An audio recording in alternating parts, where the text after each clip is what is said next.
Just good morning. I'm going to pass the microphone back in a second, but just to explain that Manuela Tomei has come down ill, so I'm standing in for her. My name's Adam Green. I'm with the Bureau for Employers Activities. And I will also be standing in for Deborah France on the next panel, who's also out ill.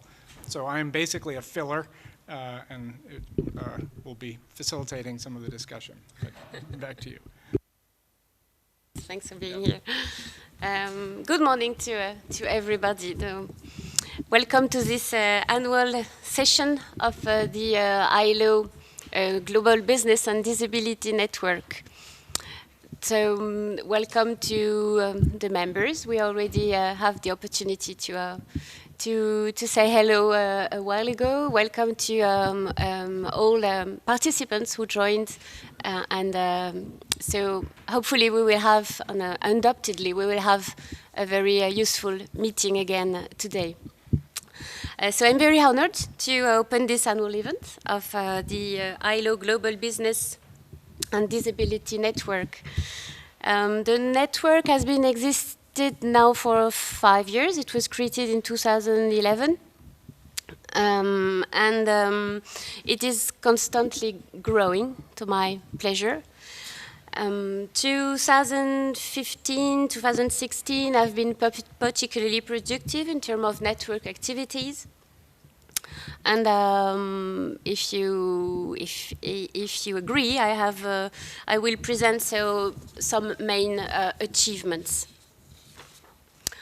The four companies signed the charter, the ILO Global Business and Disability Charter in Paris in the end of June. BNP Paribas, IBM, Repsol, and Sodexo joined the network and signed the charter, which means 15 companies are members of the network by now, plus 2 signing today, Engie and Société Générale. So we warmly welcome Société Générale and Engie in the network today. Two companies should sign in 2017, should join. And 3 companies also are members of the network, but not having signed the charter yet. So the network is also growing if we consider the non-companies organizations which have joined the network. I mean Cornell University, DPOD Handicap International, Léonard Chéchard Disability. And we also 3 national business and disability networks joining: Ethiopia, El Salvador, and Canada.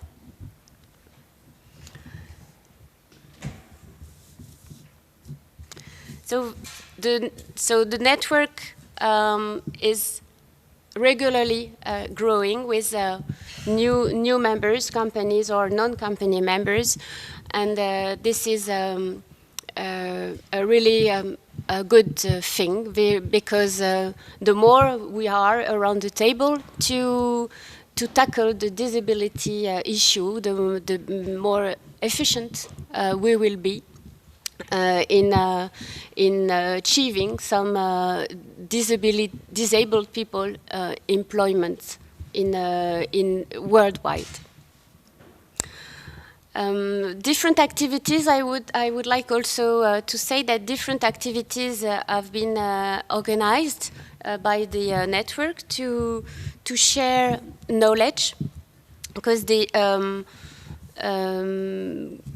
a great added value of the network is the opportunity to share practices between companies, best practices between companies, particularly in developing countries, but also to share knowledge and increase knowledge and increase our ability to to include disabled people.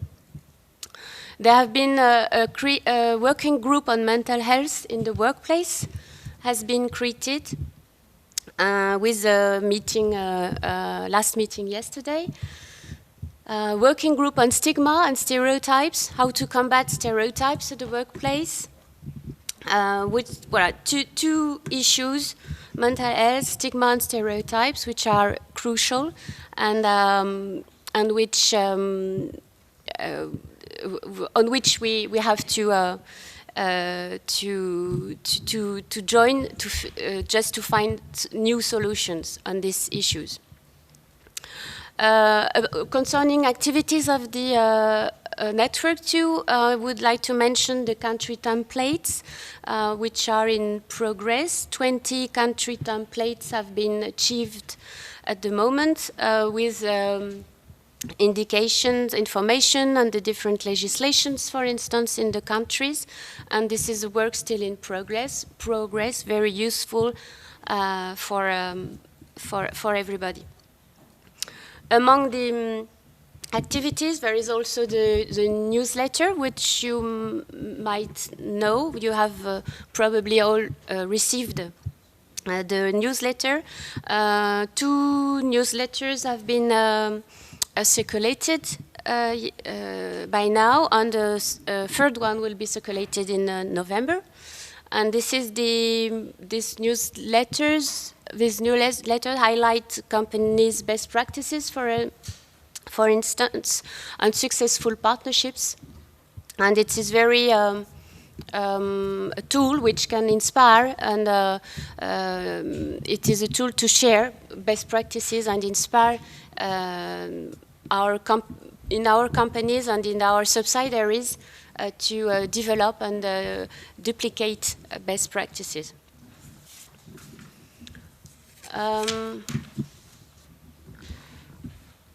Also, activities, the ILO network also supports national business and disability networks in developing countries, which has been the case in Bangladesh, in China, in Indonesia, in Turkey to explore.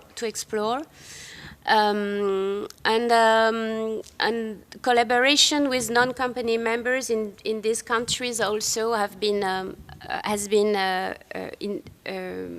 implemented, which is the opportunity to help also all companies to export their disability policies in these countries, which are not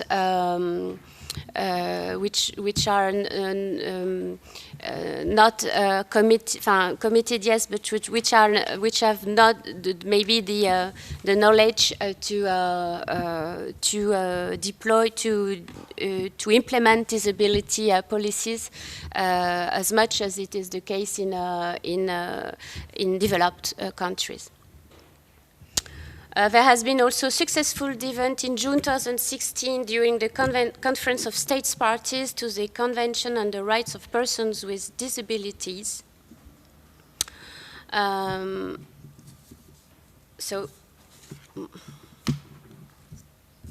collaboration with other organizations also. The ILO network has now collaborated with the UN Global Compact to produce a guide for business on the rights of persons with disabilities, which had been first initiative of the at first a initiative of the UN Global Compact, and then the ILO network has joined the initiative. And the idea is so first ever session on persons with disabilities in the UN Business and Human Rights Forum on November 2016 will take place. There are also Global Reporting Initiative workshop on disability and sustainability reporting.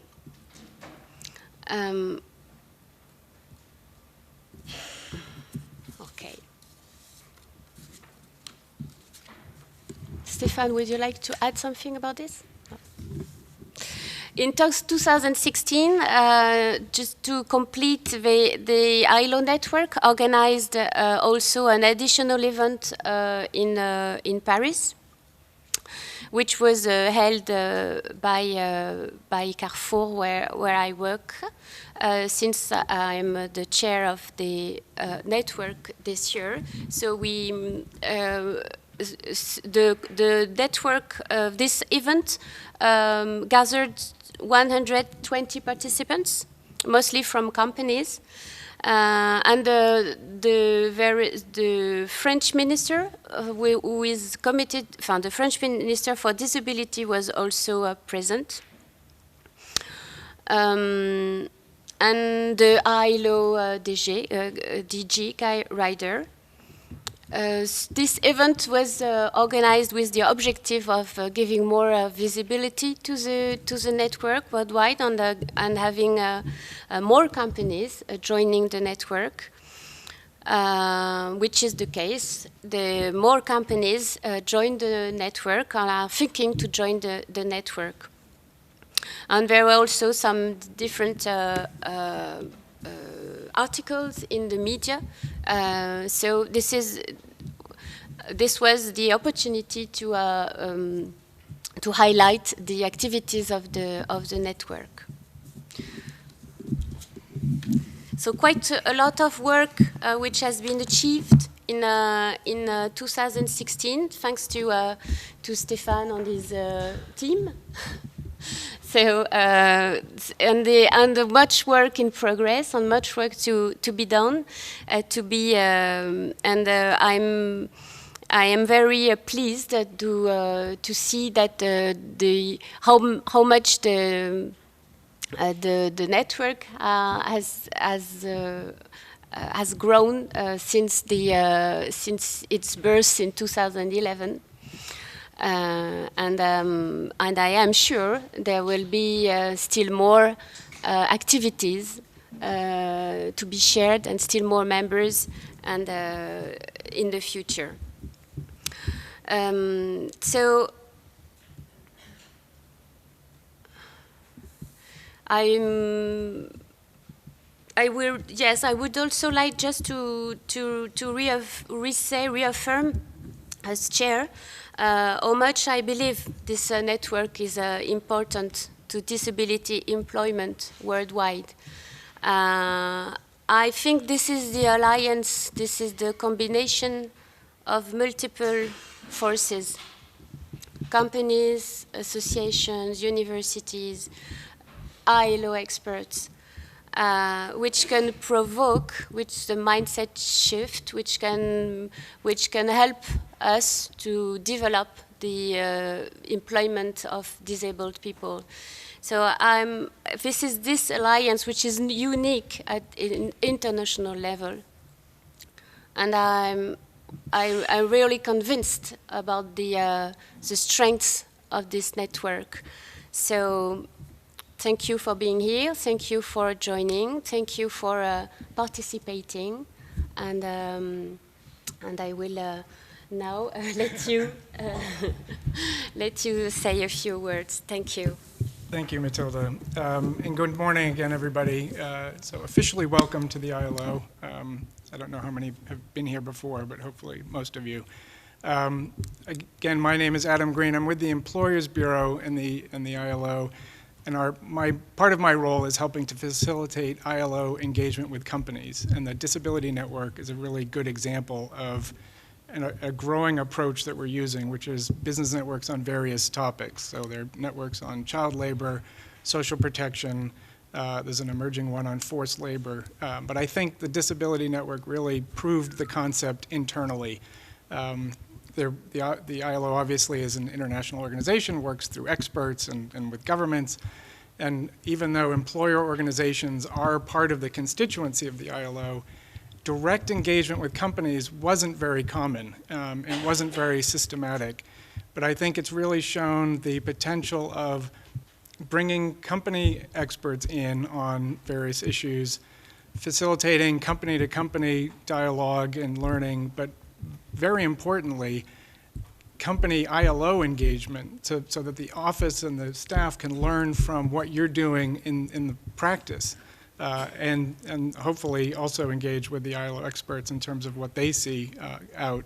So it's both company-to-company exchanges and company ILO exchanges that really offer the value. And I think back to your last point in terms of the potential of the partnership, the ability to then take that material, that expertise practices, and disseminate it much more broadly, both through the ILO discussions here in Geneva, but also through the global network of ILO offices and engagement in countries around the world, which I think, at least from when I was in the private sector, is an invisible piece. Everyone thinks the ILO sits in Geneva and that's it, but it really, the ability to engage and work with constituents around the world is a delivery mechanism that could be very useful in terms of capturing the practices and expertise that is developed here and spreading it out much more broadly.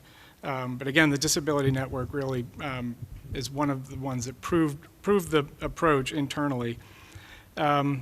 And as you mentioned, in terms of the growth of the membership, it is a sign of the interest in the importance of the issue of disability inclusion and the growing interest among companies. And even if you look at the UN Sustainable Development Goals that specifically reference that. You may not, I'm sure you've heard about the Sustainable Development Goals, but sitting now inside a UN agency, those goals are really reshaping a lot of the UN priorities across multiple organizations, including the ILOs. And obviously the ILO worked very hard to get decent work and the ILO agenda reflected in those, but very clearly included is references to persons with disability that is now going to be expanded much more broadly within the UN system. So that really is a leverage that we can all use to spread the issue around.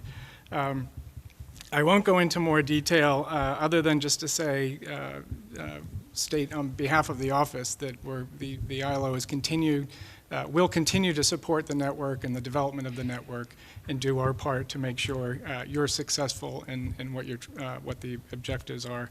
And that I'm looking forward to the discussion. I'm not an issue expert in this area. I'm really looking forward to learning from you in the discussions on reducing the stigma and stereotypes, the impact of the future of work discussion and the changing role of technology and jobs, and then the potential for partnerships like the one with the Global Compact that Matilda mentioned. So why don't we end there, and I'll turn it over to Stefan for our next task. Just to briefly explain what we're going to do now. Now we're going to do the photo of the two companies that have signed the charter today. Just to explain, the charter has already been signed by our Director General a few days ago and by the CEO of Société Générale Group and NG earlier this week. We have here the two copies. The copy that we will keep is ILO, and the copy that the companies will keep. We now will make a photo of one representative from each of the companies, Edouard Malo-Henry in case of Société Générale Group, and Muriel Morin, NG. We will start with NG because we follow alphabetical order.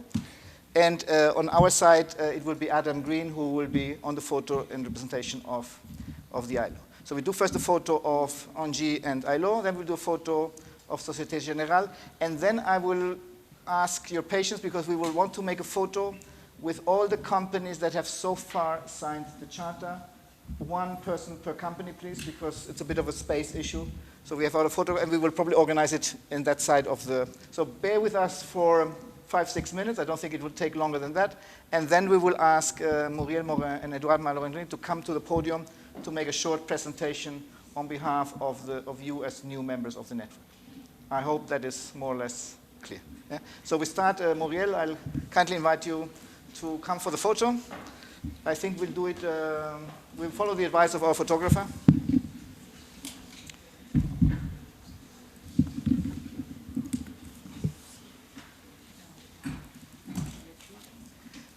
On va suivre l'instruction de...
So, congratulations again to NG and Société Générale for joining the network today.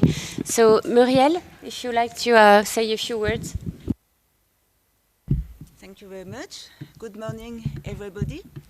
I'm very happy to be here with you today to represent NG and its CEO, Isabelle Kocher, who unfortunately has not been able to join us due to scheduling constraints.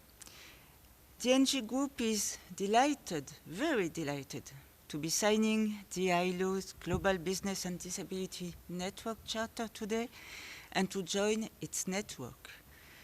For almost 20 years, NG has been committed to fighting all forms of exclusion and in particular some concerning people with disabilities. Disability should not be a hindrance to work. However, it's clear that this is still the case and that we still have to fight stereotypes every day. Yet, disability is not a barrier to accessing a company and progressing within it. The men and women working in a company are its greatest asset, which is even truer for people with disabilities, because they show so much perseverance, audacity, and courage, overcoming their weakness by making it a strength.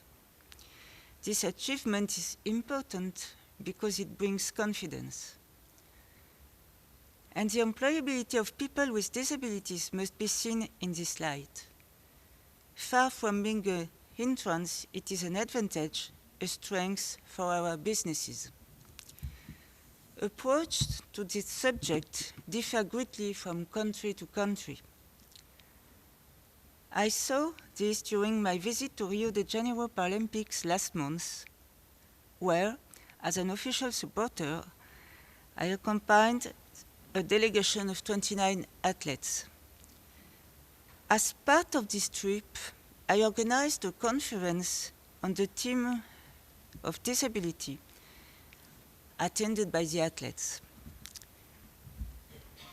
The audience reaction was telling, ranging from a sense of obligation for the less motivated among them to a very strong desire for action from those most committed. I think it is this mindset that has to change. We need more people to start caring about this issue. Having said that, I'm convinced that this type of event, attended by high-level athletes whose performances are truly remarkable, helps to change people's perception of disability. We have recruited top athletes in our BUs. The energy that they bring to the teams in which they work shows that disability is not incompatible with being a champion. Before finishing on this topic, be sure that the NG Group will adhere to the 10 items included in the Charter, the 10 priorities for combating the discrimination of people with disabilities. We must make even more effort. That is our objective at NG.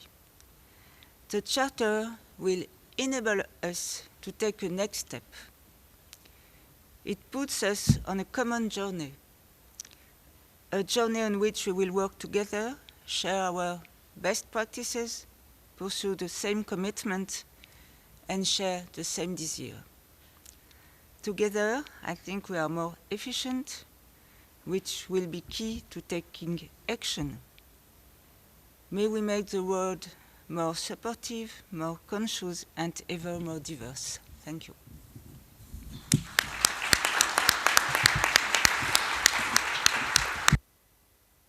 Thank you very much, Muriel. And now we are listening now to Edouard Malo-Henry from Société Générale. So So my name is Edouard Malo-Henry. I'm the global head of HR for Société Générale. So special attention to Suzanne, who was my neighbor in the room, and who was asking me what the hell is Société Générale. And so Société Générale, Suzanne, is a bank. It's an international bank, and we are 150,000 people around the world in 75 countries. And originally, it's a bank which started its business in France, but now the majority of our business is outside of France. And for us, disability is very important because it's an important part of what we call the diversity policy in the bank. We want everyone in Société Générale to feel comfortable, irrespective of their specificities or particularities. And in France, being a very ancient company in France, we celebrated 2 years ago our 150th anniversary. So we are an old lady in France, and so we went through very tough chapters of the country's history, like the First World War, Second World War, and many other very serious accidents of the global history. So we know what disability means when many of our staff went back from these events in terrible conditions, and so very early on in the history of the company, we did the most we could do to help them adjusting to the working conditions, and still today we are very proud to be to dedicate a lot of time and a lot of money in France, and I pay tribute to Sandrine and Marie, part of my team, and they are with me today. And so in France, we are very active in this field, but also we want to extend the activity to the rest of the world. And we consider this charter, this very important charter we are signing today, as a good way to leverage for our global action on disability in the world. We are in 18 countries in Africa. We are in 15 countries in Asia, and I can tell you, in some part of the world, we are lagging behind in terms of recognition of disability and helping disabled people to work in the firms. So we want to make it very sound and clear that in signing the charter today with the ILO and so the business for disability, it's a very strong signal that it's not a priority only in developed countries, but in emerging countries as well. And wherever you are with Société Générale, whether you are in Africa, whether you are in Asia, and in any country, disabled people will have an equal opportunity to work in the firm. So that's very important for us. And then also we would, if I may wish something, I would wish that all the companies signing the charter and being part of this network work on the national level, local level in emerging countries as well, not only at head office level, not only from New York, from London, from Paris, from Geneva, or any other place, but also regroup at the local level and share the best practices, because usually the best practices we have them in common at the global level. But when we are down to local countries, local places where it's not that high a priority for the country, this is where it's most useful. So if we could leverage on that network, and that would be very much welcome. So I'm delighted. I'm very proud to be one of yours. And so Suzanne, this bank is so proud to sign the charter today. So thank you very much for your attention.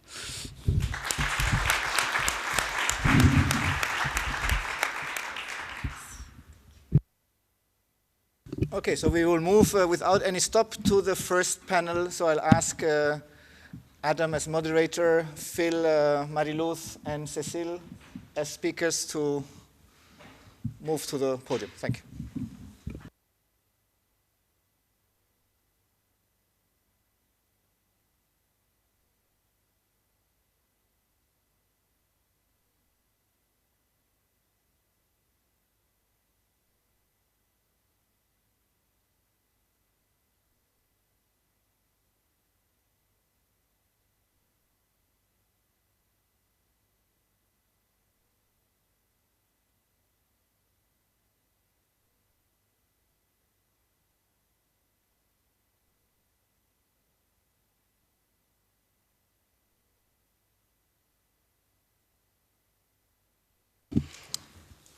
Okay, I'm back. Yeah, sorry if you're hearing too much of me this morning. So this is the first panel. I'm suddenly feeling very short. There we go. Yes, yes, exactly. So the first session this morning obviously is on the future of work. And it's a discussion that is a very hot topic inside the ILO, outside the ILO, in many companies. And I'll just start by saying, and I've stolen this from an IBM presentation on the digital disruption has already happened, but just to sort of the scope of changes in the economy, the world's largest taxi company owns no taxis, which is Uber. The largest accommodation provider owns no real estate, which is Airbnb. The largest phone companies own no telecom infrastructure, Skype and WhatsApp. The world's most valuable retailer has no inventory, which is Alibaba. The most popular media owner creates no content, Facebook. The fastest growing banks have no actual money, Society One. The world's largest movie house owns no cinemas, which is Netflix, and the largest software vendors don't write the apps, which is Apple and Google. So it just and that I think that was a few years ago. So just this, the future of work we're here. A lot of these disruptions are already happening, and it does create a lot of opportunities. It creates challenges. There was an ILO, my office did some research in Asia looking at the impact on employment in Asia from technology advancement and mechanization for a range of different sectors, including automotive and apparel, retail, and others. And it's the potential disruption in those industries is huge in those sectors. But there are also many opportunities, and I think this area in particular is one of those areas where there's a lot of opportunity, and hopefully that's what's going to come out in the session today. And I had a note on who's speaking. Here we go. I can help. Yes, exactly. I won't take up time going through it, but Cecile and Mary-Luce and then Phil are going to speak.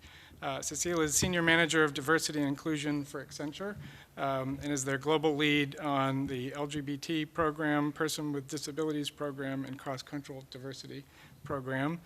Mary-Luce is coordinator for the ILO Future of Work initiative and has had a number of senior positions inside the ILO related to labor administration, inspection, fundamental principles and rights at work, and labor law, and was previously with the Ministry of Labor in Spain. And Phil O'Reilly is director of Iron Duke Partners. He's currently the chair of the Business and Industry Advisory Committee to the OECD, based in Paris, and is also an employer member of the ILO governing body here in Geneva, and was previously chief executive of Business New Zealand. So I think Cecile is going to start, and we'll go from there. And I will stop at some point.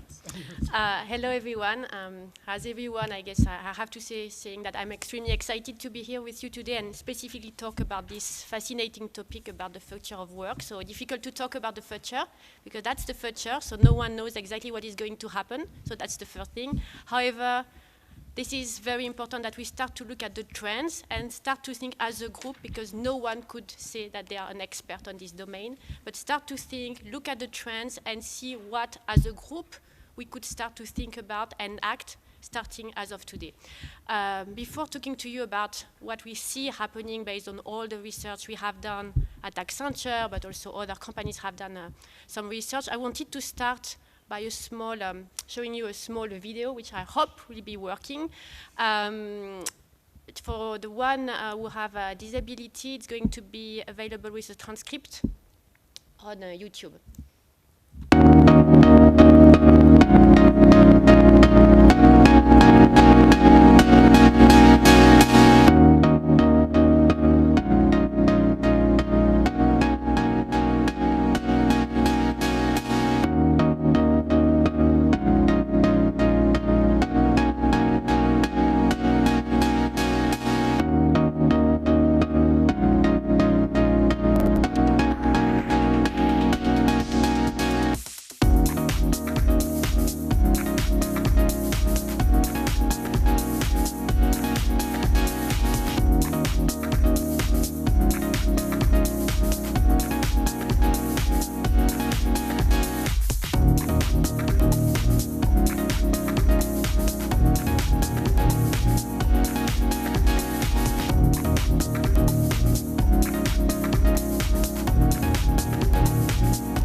Works? Can you hear me? Yes. Yeah, great. Okay, so the video has shared additional stats. I'm sure you get new ones. So the only thing that is constant is change. So I think that's a good way to start this presentation. So we know that this is changing. We know that we have things we can start to do now. But the reality is that digital is already there, right? So hi there, my name is Chris and I'm the co-founder of thefreedomentrepreneurs.com. Today I'm actually shooting a video here in my backyard in the beautiful Perth, Western Australia. But if you can move to the first slide.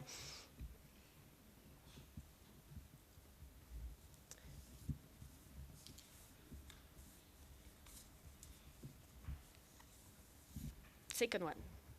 Perfect. Additional stats, promise no additional stats after that. But the reality is in front of us. It's already happening. Collaboration is there. I don't know how many people we are going to have, increase we will have in terms of Facebook users, other tools. Now it's not only Facebook, it's Instagram, it's huge, right? It's increasing.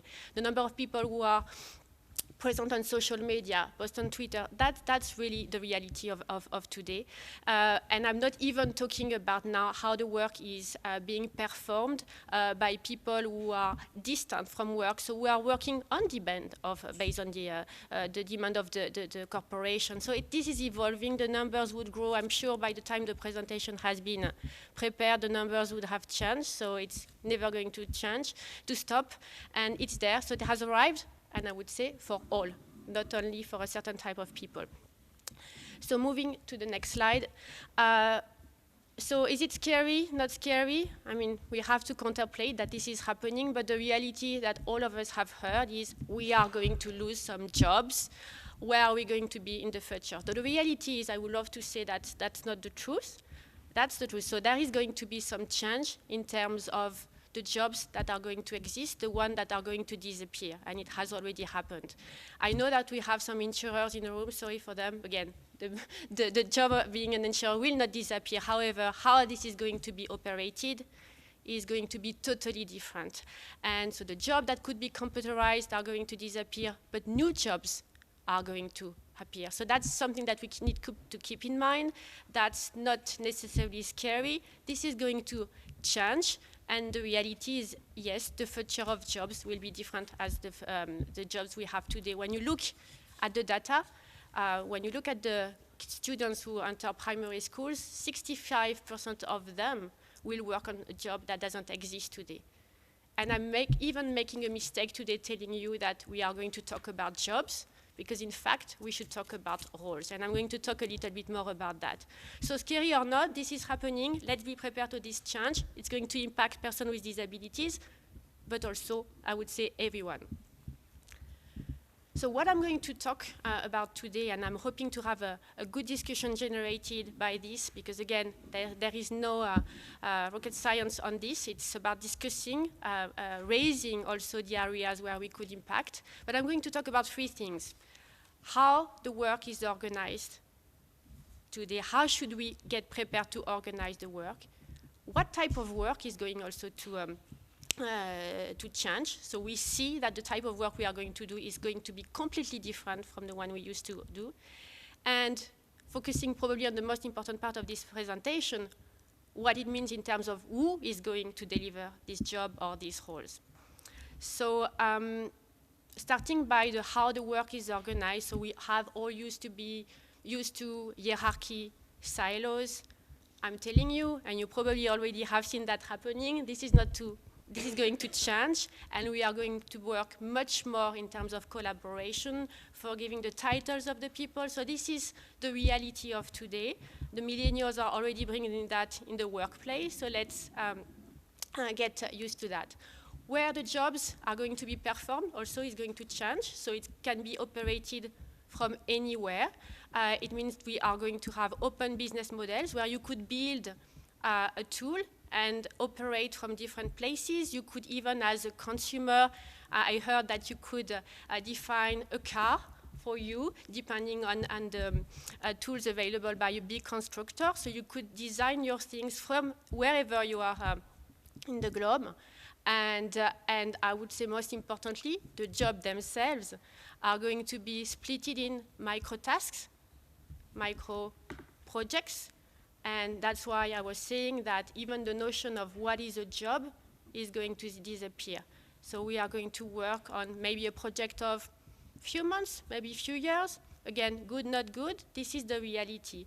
And what the new generation is looking for is to have a purpose. So they would go on a specific project and work with a purpose, with collaboration tools, and be energized, because that's what they need, by this purpose. So this is really interesting in terms of how this is going to impact all of us, the old generation, person with disabilities, but also some people who have some cognitive disabilities. So this is something we need to get prepared, and probably the definition of what is a disability, according to me, may change, because we know that the disability depends on your environment, and the environment is changing, so the notion of disability may evolve. The second topic is the work, the type of work. We started to say that's maybe scary, but why not also saying that this is extremely exciting? So we are going to have some analytics that are going to help us to do better our job. So focusing on the human, our human qualities. So we say technology is going to make us smarter and not dumber. So I think that's interesting to look at that in the positive way. We are going to work with robots, okay?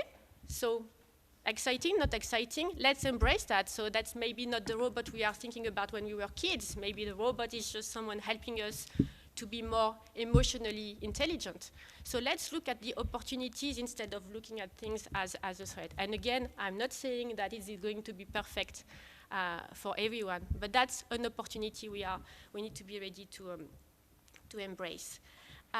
So I would close by this section about the type of work by also the fact that rewarding people will be extremely important. The millennials have showed that they need to know in real time how they are performing, are they good enough, and immediately. So the feedback, rewarding with gamification is going to be absolutely crucial if we want to retain the people. And you know what? It's going to impact everyone, including the people who have a lack of confidence and need to have this constant feedback as they work. So lots of opportunities in front of us. The most important section is the who, so the people themselves. We said that we are going to be smarter, not dumber, hopefully, if we seize the opportunity.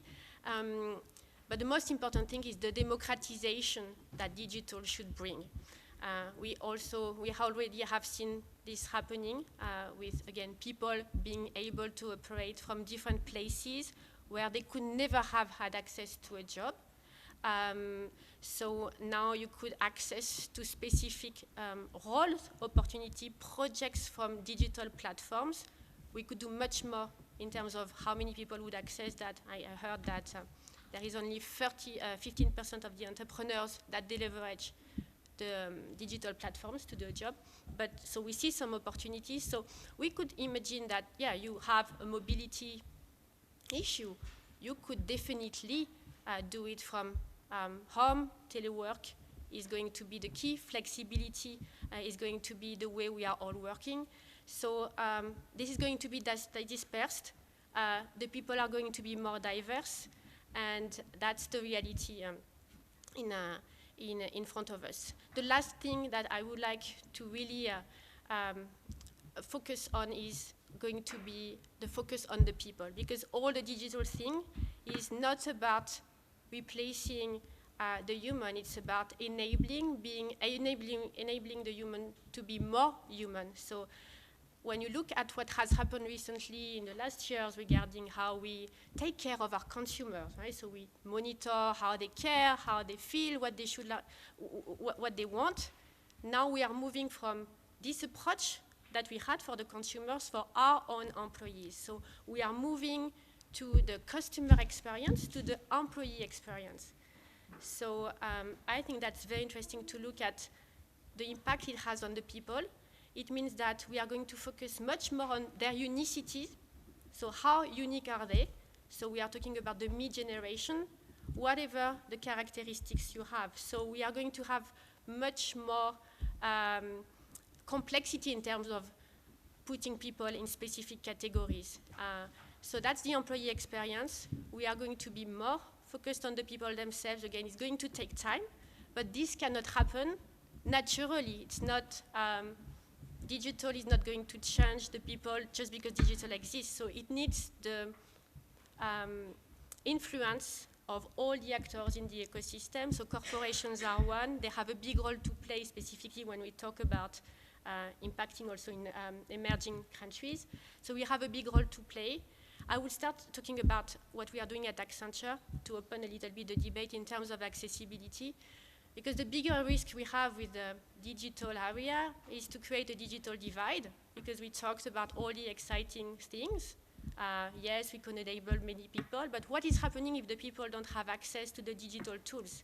And we have done a research recently at Accenture showing that digital could really enable the woman to enter the marketplace, to reduce also the inequality we have. So we know that we need to embrace the digital that is in front of us to avoid the digital divide. And as an example, what we do, we focus on accessibility.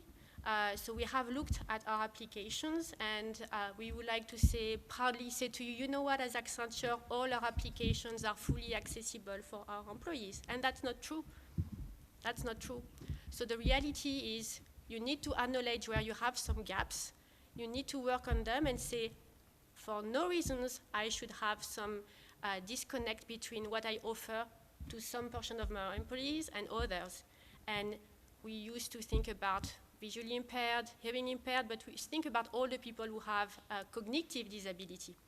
So how they are looking to the videos we are creating. So let's have that in mind. Let's look at all our applications and really make sure that we are not creating this digital divide. It works the same when recruiting people, making sure that your platforms for recruiting are accessible to anyone. So that's a long journey, but it's important to take it as of today if you want to really transform this opportunity in something really good for our people.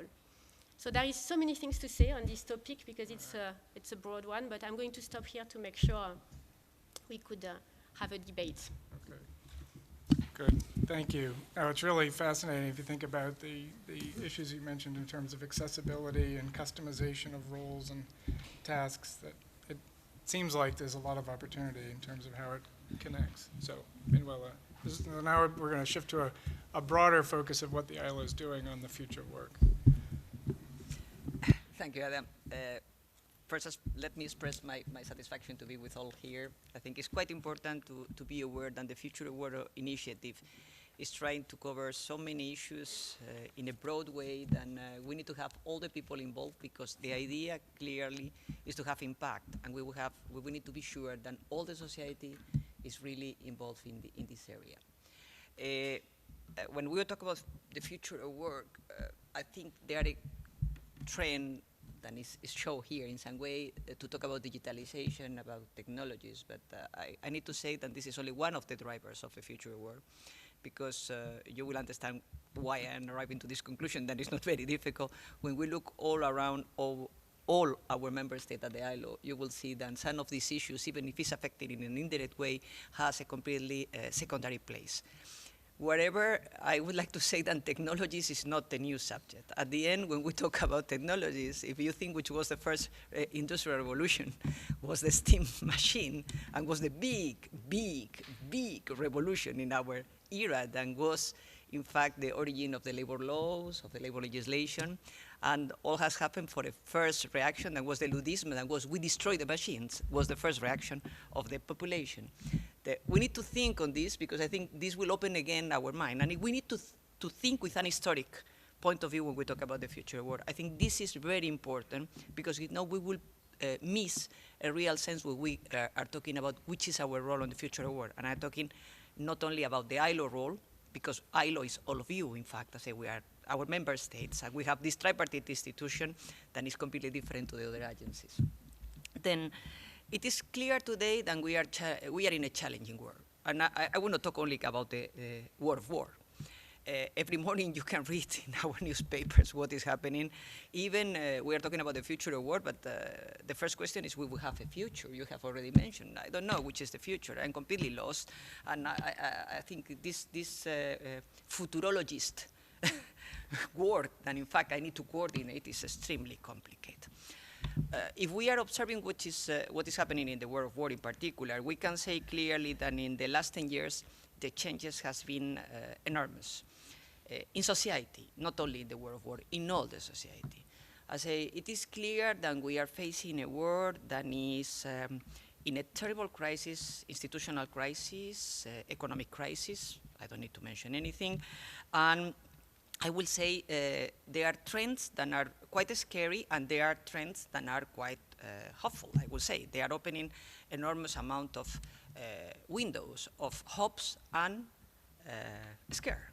I will not say in another way. Just considering which are the drivers of these changes in the last year, and this is what we will arrive to the Future of Work initiative at the ILO. Of course, technologies, the use of new technologies is a main driver, but we need to think also in another big driver that is demography. And we are talking about demography. We are talking about age pyramid, whatever means in terms of elder and younger in particular, I say, and unemployment. Also the movements, displaced, refugees, all this is enormous, difficult to even to predict. The trends are complicated. We are not able to deal properly with this question, and it's provoking also some crisis on values. Why what we are facing today when we talk about demographics in some way is a crisis of the concept of solidarity that was even at the origin of the social security system with Bismarck. I say, we are coming back, it's for this, and please keep the history on your minds because this is very important.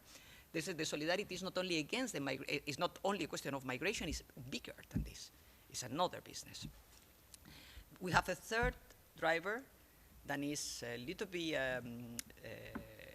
is all around. We are talking about, the Director General is defining like the climate changes, but for me it's environment changes.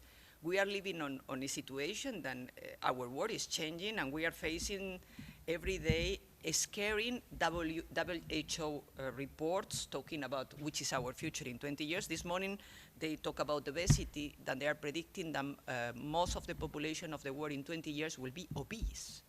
That means we would be the future of the obese people working or establishing business. Then this, if we add to the WHO reports on pollution, emission of carbons, problems of heating, I would not like to be very pessimistic, but that's what we are facing. There are trends, and they have ideas on this. Of course, we can say that we are living in a world that is complicated and is facing, in particular, I think, two feelings: the feeling of inequality and the feeling of insecurity.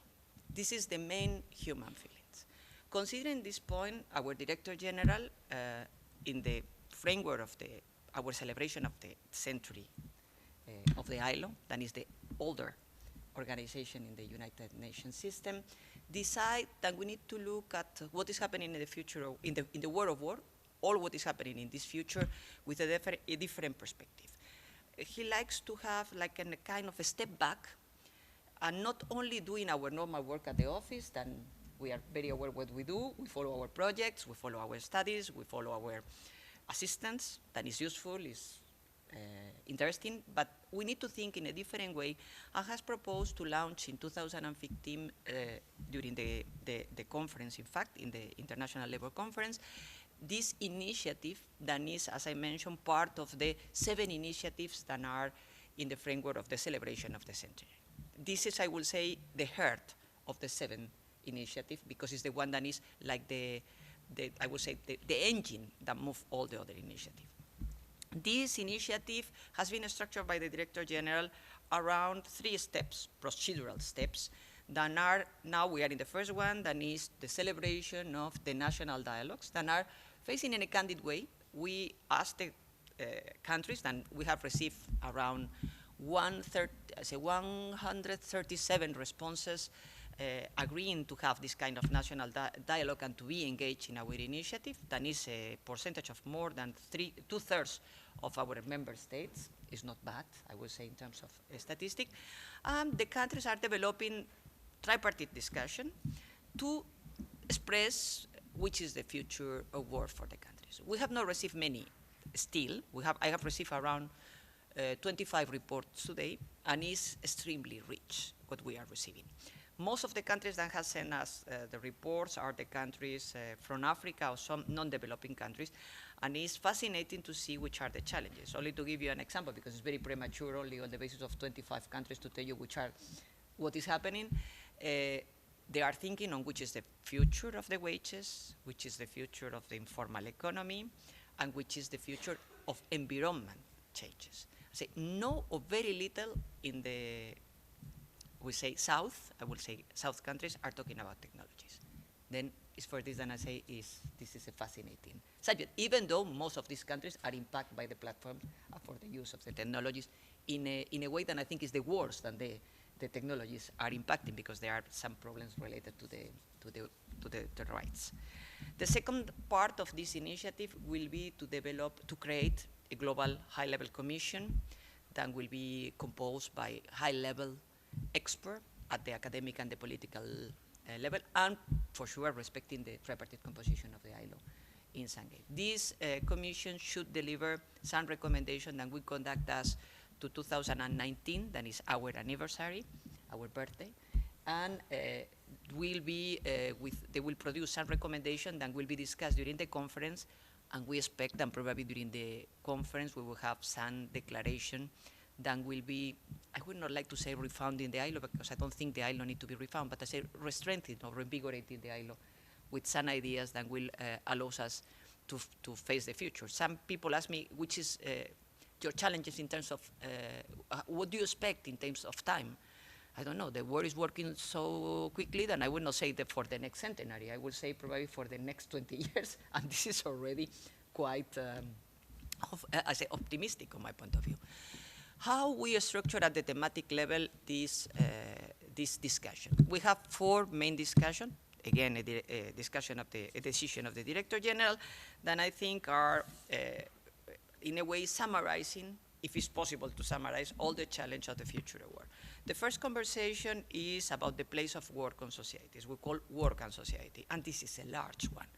And it's the one that ILO needs much more support, because we are talking about ethics, we are talking about deontology, we are talking about health, we are talking about demographics, in other terms than the one we are using at the ILO, is the big one, the one that is coming back and thinking on which is the real value of the work for the society.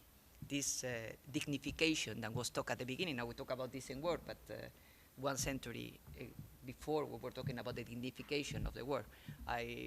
You need to reread people like Proudhon, like all these big, and you will see which was the sense of the work at this time. It's extremely interesting, as I would say. The second conversation is on decent jobs. This is a subject that in some way you have been mentioned, Cecile, in terms of we need to produce jobs that should be with the minimum standards of quantity and qualitative aspects. I say we need to cover this, and the challenges are enormous. I say this is the big discussion, how this job looks like, which kind of job we need to have, and also which is the kind of enterprises that we need to have to produce this kind of jobs. The third conversation is about the organization of work and the production. This brings us to the question of the technologies, the fragmentation of the production, supply chains, also the new forms of contracts that are challenging. Some of them are extremely interesting, and others are really scary. I would not like to mention things like the 0-hour contracts, that is very contagious, but I say it's what we are facing. And finally, the fourth conversation is the one based on governance, how we can make some governance of this world of work. Then, as you see, we are trying to cover with this initiative all these issues, and it's extremely, I say, challenging to start to think, I think, rereading the Treaty of Versailles. That is the one that created the ILO. Because if you read, and I prefer to quote exactly, when we the ILO was created, was quite clear that what we're looking was in some way to work for the future. ILO was created for the same that we are trying to think again. If you read, they say the high contracting parties recognizing that the well-being physical, moral, and intellectual of industrial wage earners is of supreme international importance, and an even difference of climate, habits, and custom of economic opportunity and industrial tradition make strict uniformity in the condition of labor difficult or immediate attainment. They agree that labor should not be regarded merely as an article of commerce, as they think that there were methods and principles for regulating labor conditions which all industrial communities should endeavor to apply so far as the special circumstances will permit. Then this is exactly what we are looking today with the initiative of the Future of Work. We need only to reread our original creation treaty and to reread the Declaration of Philadelphia that is establishing, again, all this point. Don't forget that when the ILO was created, in some way was also establishing which were the needs at the level of the principle. At this time already, they were mentioned subjects like discrimination as a main topic. They were talking about freedom of association for sure, wages. They were talking about time, in particular working time and rest. And they were talking of the respect of working condition in general and the creation, and this is very close to my heart because I am labor inspector by training, the creation of a body of labor inspector. Don't forget that at this time, the inspection was created, but not the Ministry of Labor in Europe. It's very funny, but the inspection has been first than the ministries of labor. Then was the origin. I said the need of having this governance, what was at the origin.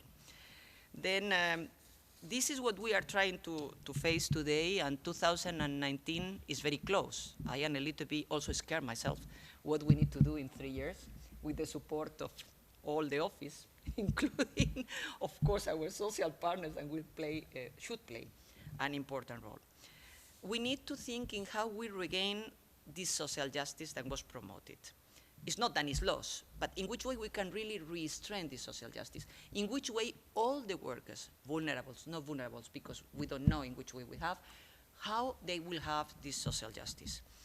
We need to really probably think again than our world, and I am thinking a little bit now than the Europe or industrialized countries, our world need to learn a lot from the South.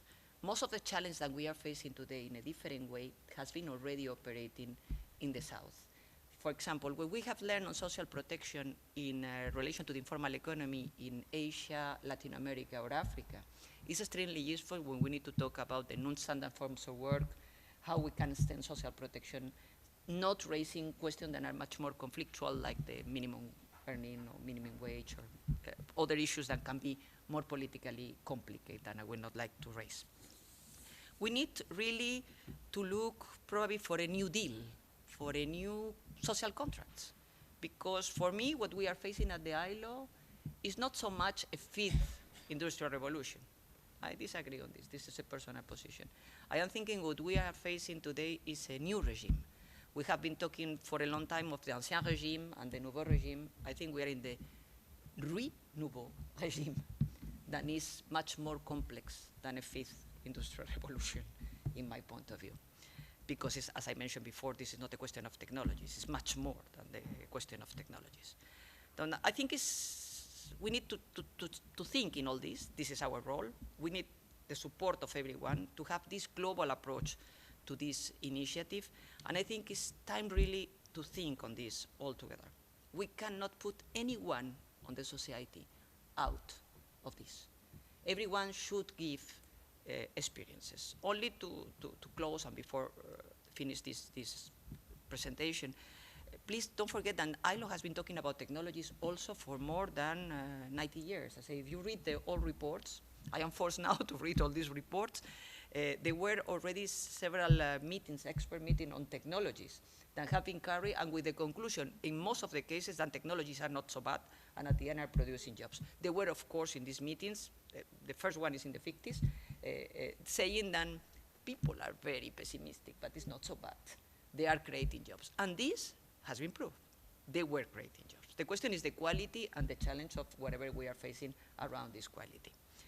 I think the discussion is in your hands. We are only, again, an office. We need to really know what do you think. We need to know what the society thinks.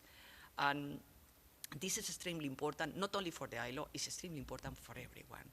I think the ILO should have the lead, and I am promoting our work in this sense because the ILO is the first one that was created, and the first one that was created around social justice in the United Nations. I say we need to revitalize our role, and this is the discussion that will allow us to really revitalize. Of course, probably this will bring us to a self-evaluation, an auto-evaluation, and probably to rethink ourselves in the way that we need to act and we need to do.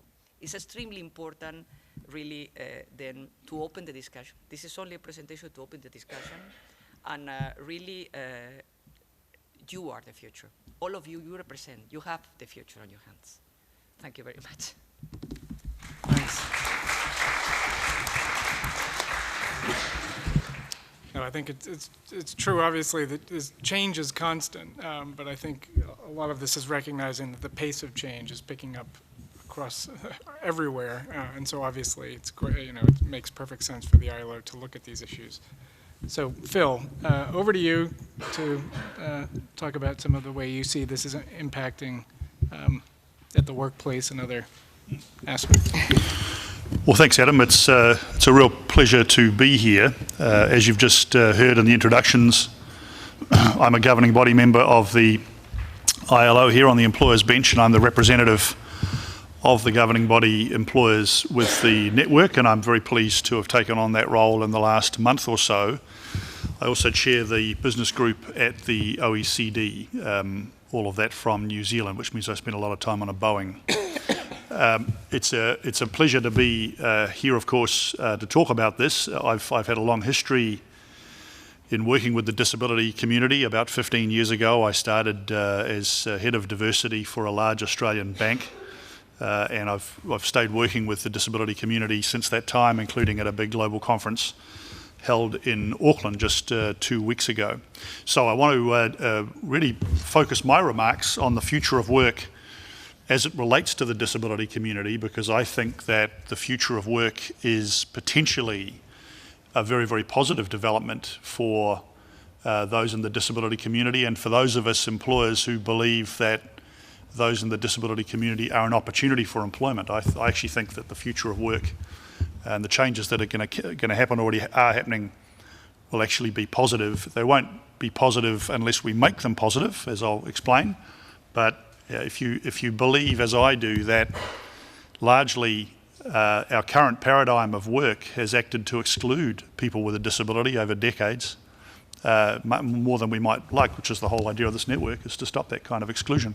Well, why not change the game? Why not do something different and see if that works? So that's really the nature of my thesis. So I'll have my slides if I can. Are those slides going to come up, are they, do you think? Oh, there we are, thank you. A word about the name. It's not me. I live in Wellington, New Zealand, which is the capital of New Zealand, and the Iron Duke is the popular nickname of the Duke of Wellington. That's why I called it the Iron Duke. My apologies to all the French people in the room, obviously. Let me quickly move on to the next slide. An obvious point, but a point that needs to be made, is that work itself has a value. And it's not just an economic value. Often we come to the idea that work is for pay. Well, yes, it is, but those of you who are working in senior human resources positions will know, as I do, that all of the surveys in most cultures around what drives people to come to work, actually on the list of about 25 things, pay it turns out, is about number 20 or number 22. Actually, it's a hygiene factor. If you're not being paid very well, you're very bitter about that, but once you're paid fairly in your own mind, then other things become important, and those other things are those other kind of three areas on the slide: health and well-being. We know that if you go to work, you are healthier, you live longer, for a whole bunch of reasons, not just for economic reasons, but for social connection reasons, for self-worth reasons, and so on. You turn up to work for social and connection purposes. You turn up to work, or you work together with others for the purposes of contributing to something bigger than you and bigger than your own personal worldview. That's an important part of the deal. And of course, choice and voice. If you turn up to work, you tend to be able to have voice in communities because you've got the wherewithal and connections to do that. And you also get choice about what you might do next because you'll have work-ready skills, obviously, if you are at work already. So let's sort of refocus, if you like, on the very basic idea of the value of work. Now, you'll notice I used the word work and not the word job, because I think that we need to think more broadly around what we're talking about here, and this is one of the challenges I think that the ILO will have too. Thanks for moving that slide along. Here's my vision. I hope it's yours too, but it's my vision. If you don't like it, it's still mine. My vision is that people, all people, including those with a disability of one sort or another, can get high quality work and retain it. So it's not just about getting work, it's about retaining it, not for any other reason than they are the best for that work. That's what I think we should be working towards with people with a disability and people with people who are normally able as well as people who are disabled. I think we should. That's the idea, isn't it? That it's not just about some fluffy idea, or it's not about being second best. It's not about putting up with it. It's actually about saying, no, actually, we can hold each other to account effectively, no matter what our abilities are, by getting high quality work because we are the best for that work. And then, if we go to the next slide, please. The context is this. The context that we're talking about is the future of work.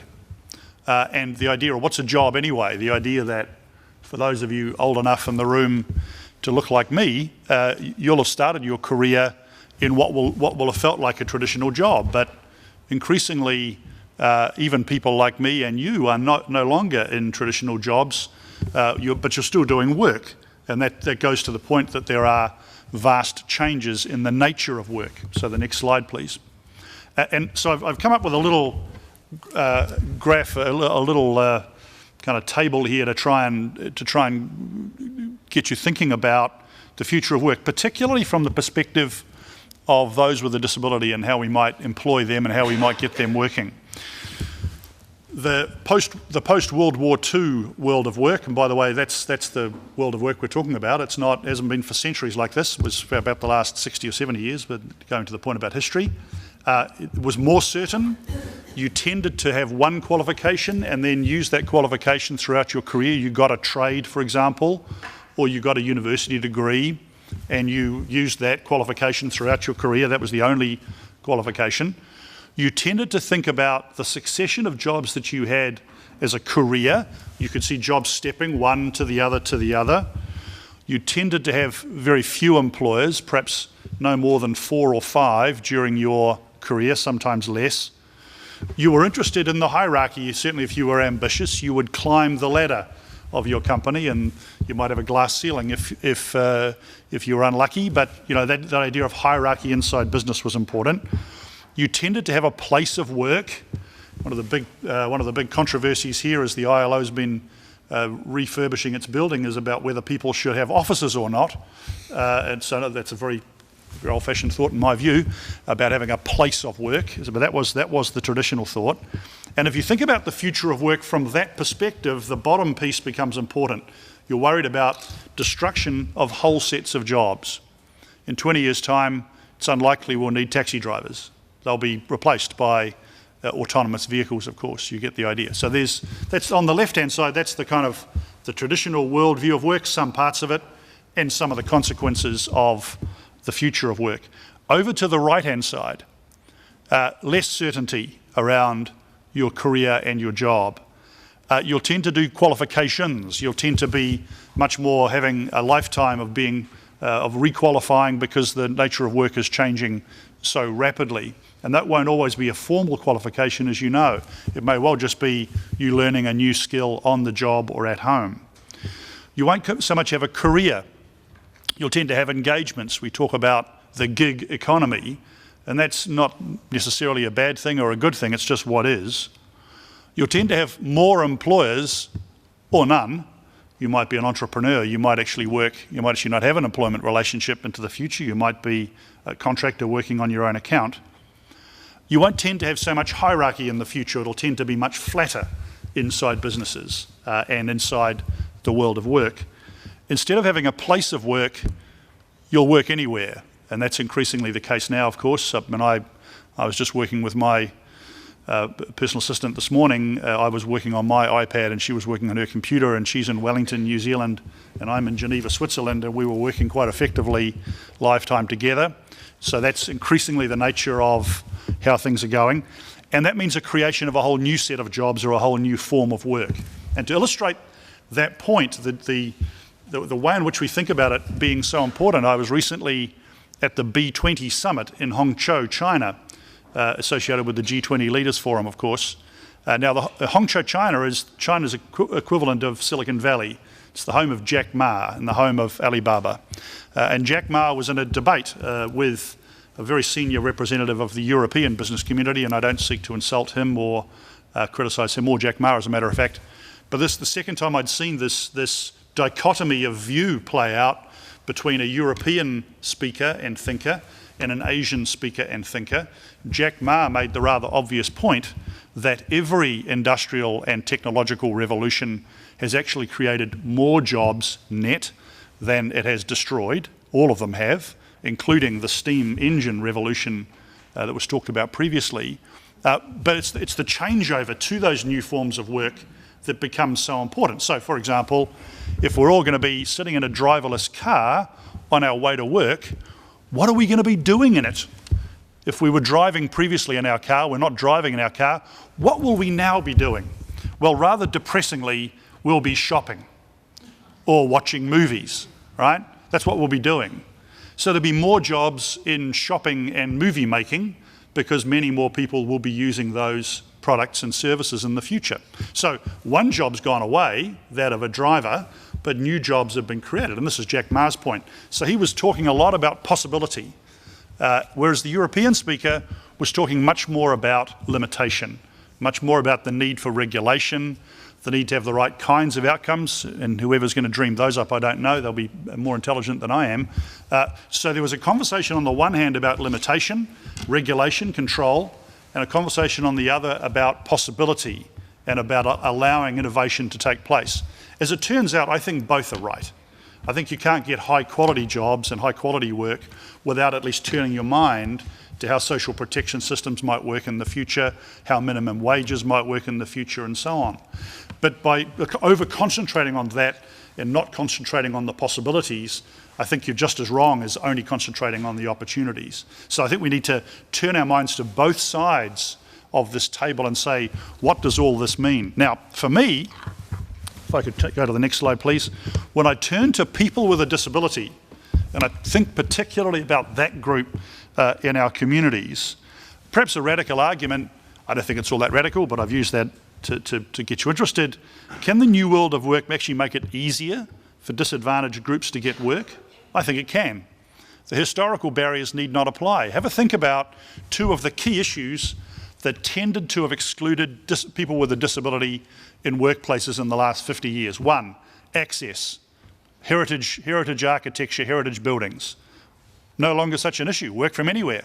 Go to the place where there's the best access and the best availability of medical treatment or support, whatever it might be. Work from there. That heritage architecture is no longer a problem. A second big thing that excluded people with a disability in the past was technology, lack of available technology. Wow, technology is really making leaps and bounds and really enabling people with all sorts of disabilities to be much more effectively enabled to work. So historical barriers need not apply in quite the same way that they did. I think that's a very exciting thing. Third point, talent rules more than ever. Let me make what in this house is probably likely to be a controversial statement, but I think it be true. Rights are very important. This house talks a lot about rights, rightly so, it's correct. Rights are very important, including rights for people with a disability. But rights alone will not get people a job. Rights alone will enable people to get work, no question, because they enable laws and regulations to take place. But actually it's skills that get you a job. Skills, talent. Talent that's marketable, talent that's relevant to the workplace. I remember being in a meeting with Ministry of Social Development people in New Zealand a couple of years ago when they defined success among the disability community as getting people off a benefit. And I made the point as a representative of business, that's not what business thinks is success. Business thinks of success as being someone getting a job and keeping a job, getting and retaining work. So if you think about that, that's a talent conversation. So rights are necessary but not sufficient. Talent is the thing that we also need to concentrate on. And if we can break down that thought and get more people with a disability to have more work-ready talent, then some of those other barriers to entry don't necessarily need to apply. Next point, workplaces are no longer the key place to work, a point that I've made previously. Technology makes it easier, and many roles are only now being created. And there's no reason at all that we can't think about training and skilling people with a disability now for roles in the future without worrying too much about the history of exclusion in the past. Next slide. Of course, none of that will happen unless we make it so, because some of the same old thinking could occur in the future as well. Everyone now competes with everyone. We're all now competing with a kid from Bangalore. And that means that that need for talent becomes much, much more precise. It becomes much more aggressive, if you like, than it used to be. And that'll be a huge challenge to overcome if, in fact, training systems inside countries and companies don't actually point all that well to people with a disability. Human nature will still be tough to change. Unconscious bias, even conscious bias, fear, prejudice, these things will probably continue to exist even in the future, particularly for those with a disability. Not everything changes. Traditional workplaces still dominate, at least for the foreseeable future, and maybe less certainty and stability will particularly hurt the disadvantaged, particularly disadvantage the disabled. Maybe actually that uncertainty in the world of work will make it even harder for those with a disability. So what can we do to try and make sure it's the first idea rather than the second? Next slide, please. Yeah, that's right. Yeah, that slide there. So firstly, we can, no, that's right. No, go back a slide, please. Thank you. Sorry about that. Firstly, we need to continue to work on social attitudes. We need to continue to work on things like unconscious bias, conscious bias, discrimination, and so on. We need to practice inclusion in all that we do, and that's not just about, for all the people in the room here, of course, you'll know, not just about disability. It's also about gender, it's about race, it's about migrant status, it's about all sorts of things. We need to practice that in all that we do inside businesses. We need to get rid of the petty politics. One of the things that I notice in my work with disability organisations, and I hope that doesn't apply to anybody in this room, is sometimes disability organisations can be full of their own petty politics, and they need to point much better at the business community and enable that employment rather than worrying about politics. And I'm sure the people in this room are examples of best practice in that regard, but I've seen that example happen in business. Very hard to work with some disability organisations because of their own petty politics. Next point, speak in the language of business and employers. Yes, rights are important, skills matter. Speak confidently, engage relentlessly with business and employers in their language about their possibilities, and search out success and build scale from it. One of the things that I do, and that's why I'm so interested in this network, is whenever I see an example of success, I jump all over it. I try and find out why it was successful, not just in the context of the business or the organisation in which it took place, but in the context of taking it to scale. If this is working successfully for 15 people, how could we make it work successfully for 1,000 people? That's what I'm interested in when I see these examples of success. So that's what I want to do, search out success and build scale from it. Now that next slide, thank you. Next point, concentrate on talent and possibility in this new world of work rather than the old way of thinking. Think about what are the possibilities of these new structures and this breaking apart of some of the old certainties. Research and embrace the new world of work. If I was working in a disability agency, I'd be looking at particular opportunities in the world of work that might actually impact upon those disabled communities with whom I represent. I might really focus in on some of those new jobs. Learn and lead, don't stand behind. This is what this group's all about, of course. Connect and engage, that's what the group's about too. Be restless for change and opportunity, and use these global networks, because if we don't do the things on the slide here, we will tend to slide back to the old certainties, and that will inevitably mean, I think, an exclusionary outcome for people with a disability. If we move forward confidently into the new world of work and into the future, we've got a much better chance of advantaging, at least comparatively speaking, those with a disability. Thanks for your time.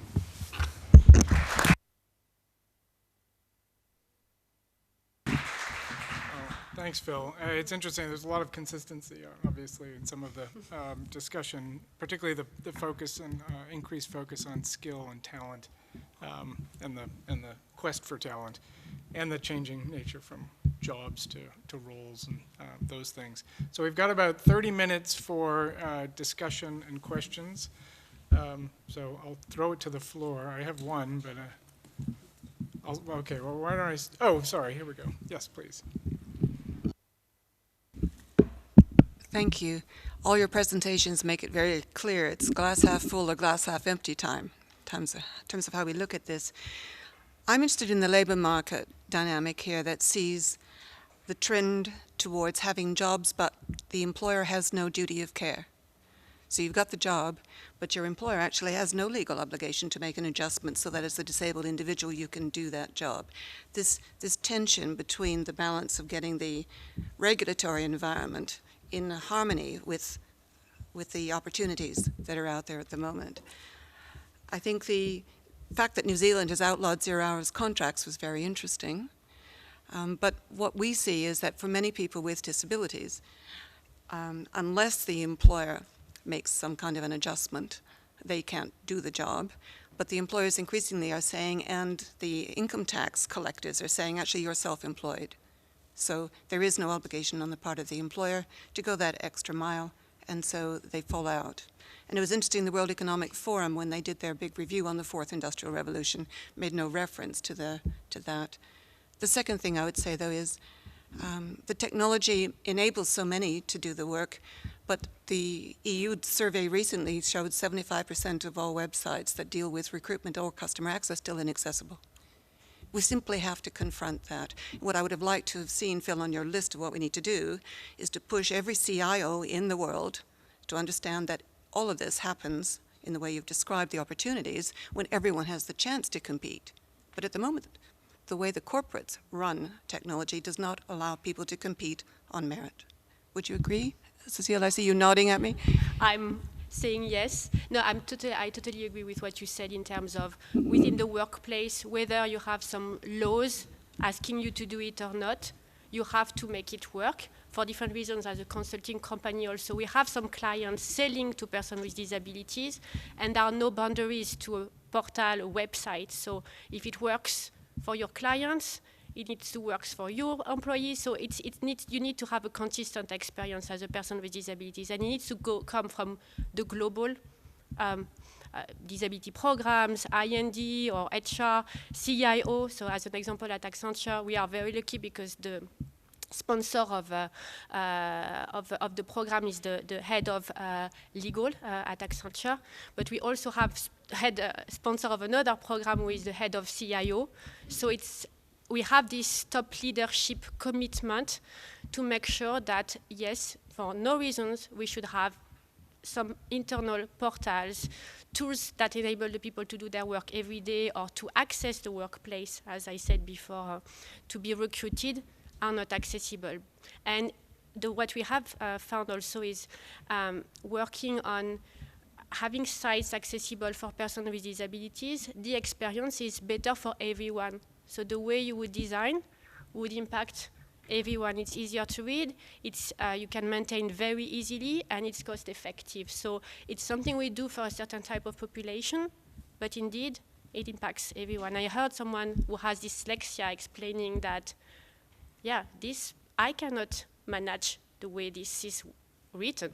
And he has never said that, and we have created a situation where he had to disclose the dyslexia because it has not built in a way where it was easy for him to read. So totally agree with what you said. So commitment at the top leadership. And I just finally say, Adam, the list of companies that you referenced when you talked about the new disruption we were experiencing, are any of them in the room or in the network? Of those, I don't believe so. No, we never see them. If I could just respond to a couple of those thoughts. I'm reminded of a time about 15 years ago when I was head of diversity at the Australian Bank, and we were introducing ATMs for the blind.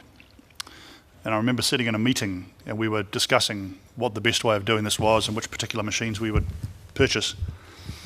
And I made the rather obvious point that there didn't appear to be any blind people in the room. So I mean, I'm not quite sure why we were having this conversation. Now, it turns out they already had spoken to to that community. So, but it was, to your point, proper engagement is, even with the best will in the world, is sometimes poor.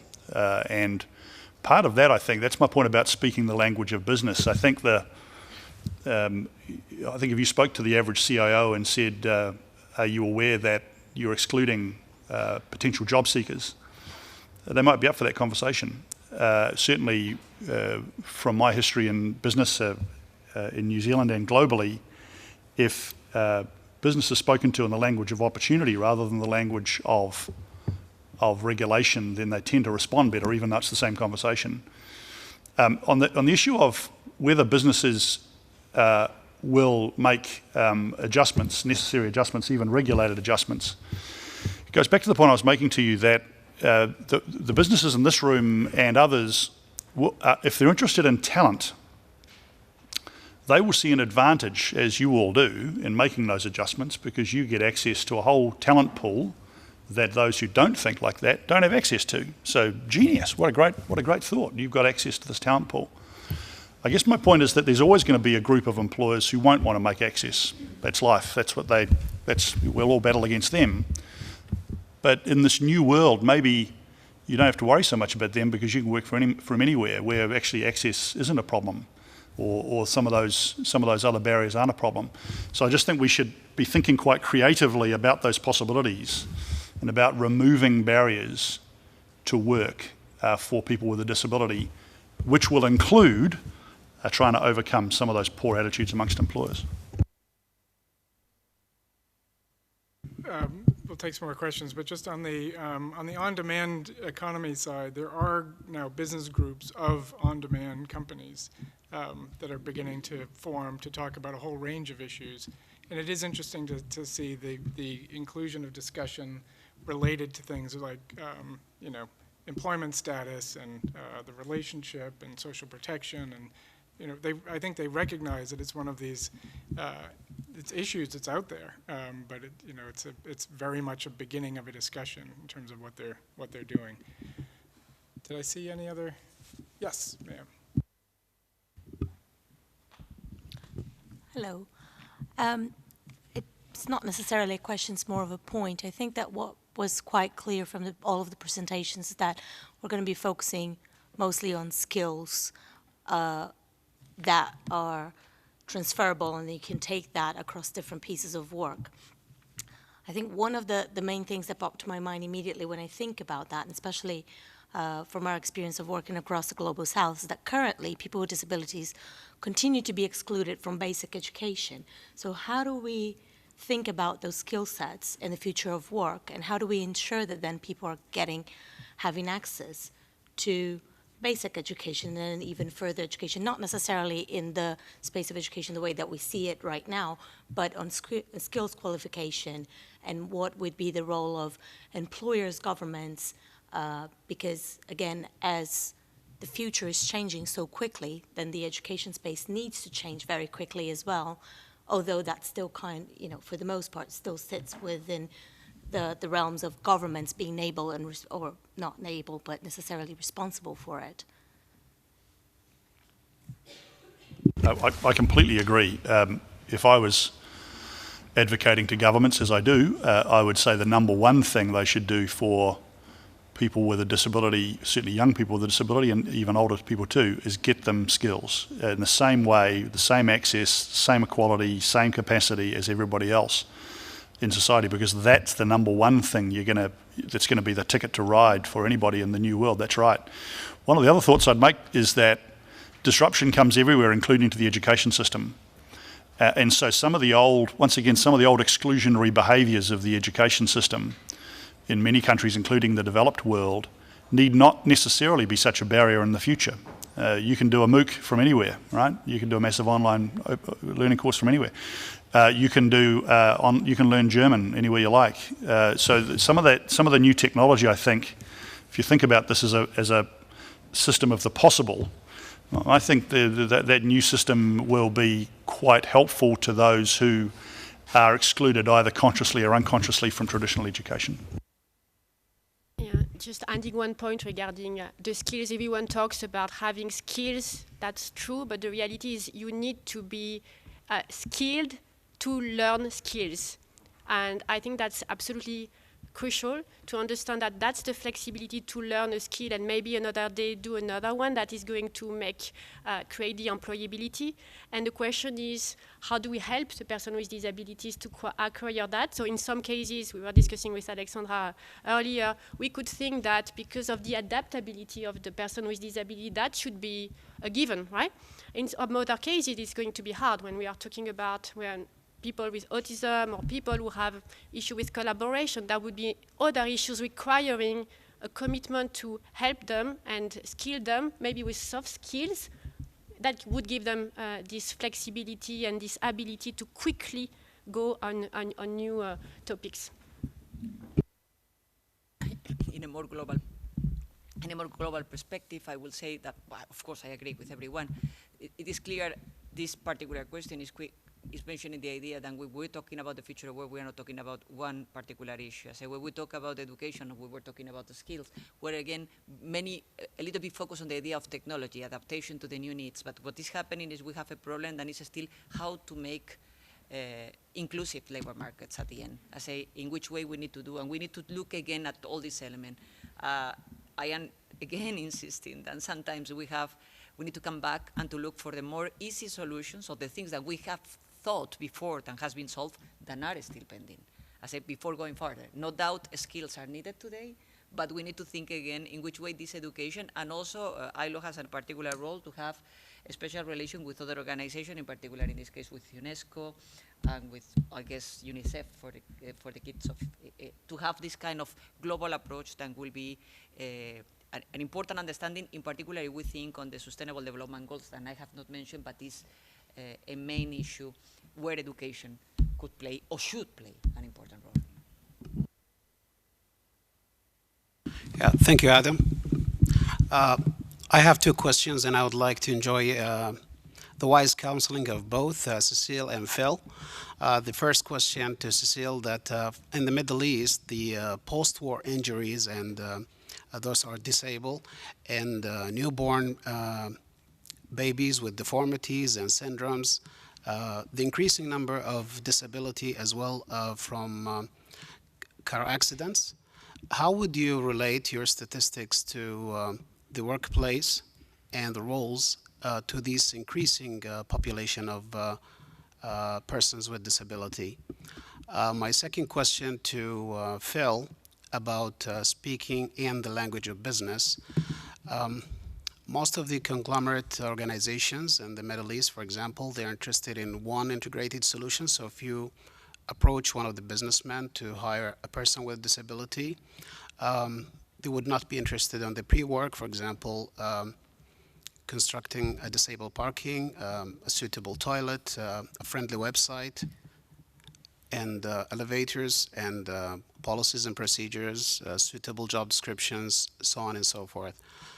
Don't you think this is an approach to change the business model, even for entrepreneurs or even for this organization to approach the business model in the Middle East? Thank you for both of you in advance. I would say really good question. No, I still can answer to what you just said. So I think we have to all admit that we don't know everything, right? So that's no one is really an expert on the domain. So as a global corporation, I would say we need to rely on the people who know, and also on the local culture to really understand what is happening. So our role as a global corporation is to understand, to push everyone to act first, locally, depending on the local market specificities, and really try to understand the local context. What are specific disabilities you may find in that case? Are there some global answers to that? Do they need to be specific? And really work with the broader ecosystem. I'm sure in Middle East there are some organizations that gather these professionals having a disability, because there cannot be a global answer to everything. However, there could be a global impulse to everything. So it's about recognizing that we don't know everything and really gathering the right people around the table together. So we talked about collaboration. It's not only within the company, it's with everyone working on small projects, for example, on autism. We are not going to hire some person with autism if we don't work with people who know exactly what it means to have autism. So I strongly believe in pilots, good experience that foster innovation and that cascade this energy through also others, versus having one model that apply everywhere. I hope I answered your question. And thanks very much for your question to me too. I'm also a great believer in pilots. I think it's a genius idea because you can fast fail and fast learn. It's great. In answer to your question, let me tell you a story from my time at the Australian Bank. We were trying to deal with, we were trying to hire people with a disability, and we were having real problems dealing with the disability organisations because they would, push their people to us, and we would have to manage this rather messy process of dealing with 10 or 12 disability organisations who all thought that their particular candidate with their particular disability was the one for us. And it was very, very hard if you're trying to run a business just to get that pipeline right. So a story that will be familiar to many of you, I'm sure, we worked with a collection of disability organisations in Australia at that time, and they put together a one-stop shop for us. And then we plugged that one-stop shop not into our bank, but into our key recruitment agency. And the recruitment agency simply made sure that whenever our recruiting manager inside our bank was hiring somebody, that they, in the background, the recruiting agency found out that anybody with a disability was okay on the CV, and they just went straight to the shortlist. And so the recruiting manager had to do nothing other than call the recruiting agency, and all of a sudden, a person with a disability would turn up. And then we had the usual kind of targeted selection interviewing and stuff that'll be so familiar to the companies in this room. All of a sudden, our disability hiring went north at a big rate because we just made it simple. And I think that's really the answer to your question. I think there are actually business opportunities and NGO opportunities, business association opportunities about making this fit for purpose for business people who will be, even with the best will in the world, and many of them do have the best will in the world, be frightened about doing this for themselves. They'll be worried about how it's done. They'll think someone else can do it, or I'd rather hire someone that looks rather like me. If you can think about ways to make it extraordinarily simple and work inside their systems, I think there's great opportunity there, both from the perspective of social justice and from the perspective of commerce. But I think it's about taking a very, very clear view about what would it take to make it extraordinarily simple for that business to take on that person. And that, I haven't even got yet to the point that was made about particular types of disabilities being rather harder to employ than others. But you get the general idea. I think that the idea is making it simple, making it part of a business process. All right, let's take two questions because I want to make sure we have time for everybody. So, sir, and then ma'am. So, do you have it? Yep. I still had a question on the concept, let's say, of working from anywhere and studying from anywhere, and I think that's an incredibly powerful concept. But you mentioned also, Phil, that one of the main values of work is the social connection. So how does that relate to each other? Isn't that in conflict?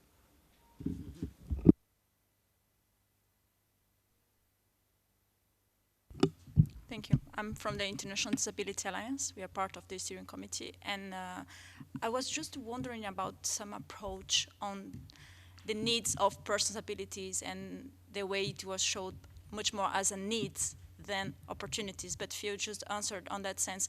Even if sometimes it's difficult to work with organizations of persons with disabilities, we would like to encourage you all to keep working with organizations of persons with disabilities because we are the main experts.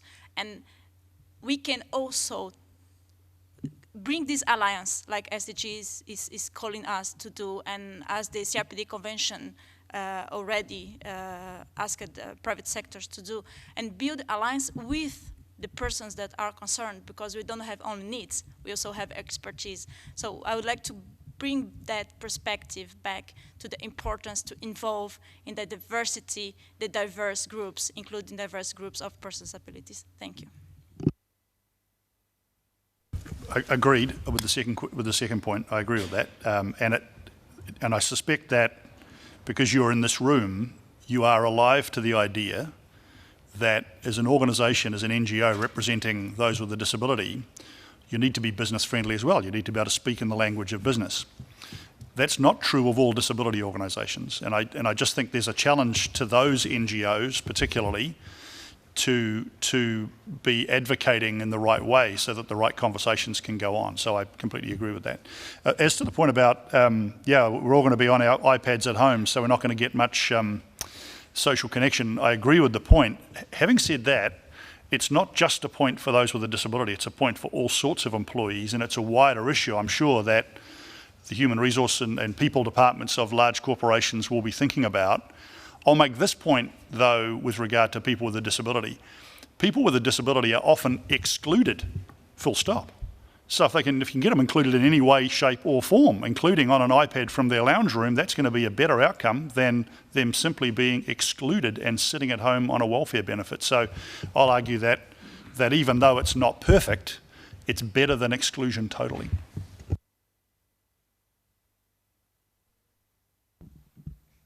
Do we have another? Would you like to take? Let's take two. So over here and then you, sir. Yeah, sorry, I'm behind the camera, I can't see you. Patricia Almeida from Down Syndrome International. I'm also, Down Syndrome International is a member of the International Disability Alliance. I wanted to focus on what Cecile was saying about the democratization and also about the experts that Chaudhry was mentioning.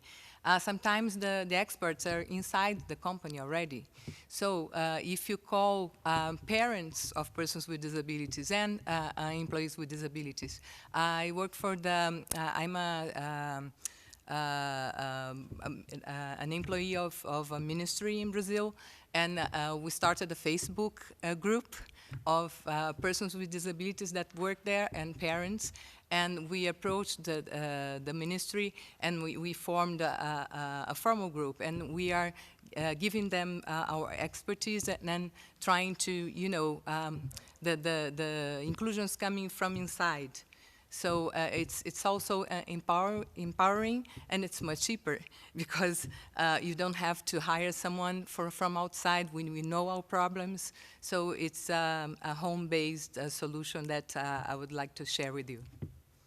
Yeah, and thank you for saying that. So we have a big culture of network, so I totally see what you mean in terms of involving people, networks. What we have seen also happening is sometimes it works very well for some segments of diversity, women, LGBT, where network is by nature the way it works, outside also the workplace. On persons with disabilities, this is really emerging. This is already happening in some countries where like UK, where there is a strong culture of employee, I would say, engagement, contributing to the company and not waiting that things come from the top. I see that emerging, but interestingly, because the person with disability community is really big, it has been hard sometimes to build something consistent. But I totally see what you mean, and we have seen coming these experts on some domains, so someone having autism, someone having a learning disability, etc., coming to us and sharing, and that's what we are doing. But you are totally right, and I don't think there is any limits to the collaboration and the number of stakeholders, so the difficulties will have to be, how do we work all together? How do we don't lose ourselves also with all this collaboration? And identifying a purpose, and but that's really the key. I totally agree. The employees, ERGs, or employees alone, external organizations, government, companies together, trying to solve a problem or an opportunity that we have in front of us. No, thank you for asking that, because it's a good reminder for all. Okay, this gentleman in the back, and then you, sir, but first, and then back. Thank you. My name is Erich Kovmehl. I'm representing Autistic Minority International. In Switzerland, we recently had a vote on a universal basic income, which unfortunately was rejected because the Swiss are prone to vote against their own interests. But I'm wondering if you have an opinion on something like a universal basic income that would replace things like disability benefits, and give persons with disabilities and everyone else social security, that they have a guaranteed income level, that they are then also more flexible, for example, to work as contractors for different companies, even if these contracts are maybe harder to come by for disabled persons than for others, or for autistic persons, because they don't have these social networks.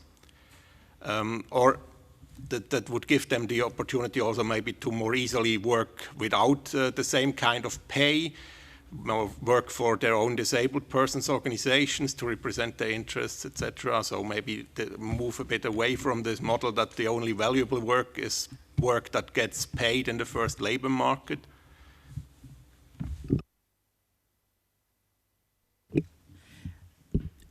Maria, you talked about dialogue as an important entry to discussing about the barriers affecting and limiting persons with disability to participate in the labor market. And I think Susan added the dimension of policies and registrations as way of enabling such kind of a discussion.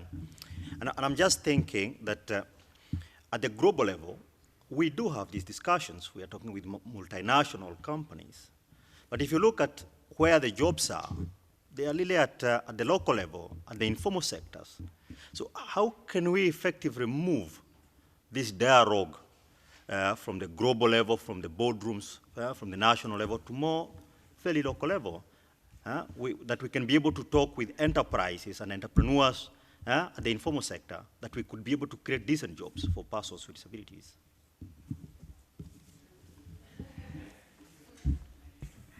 I will try, because I have not answers, perfect answers this time.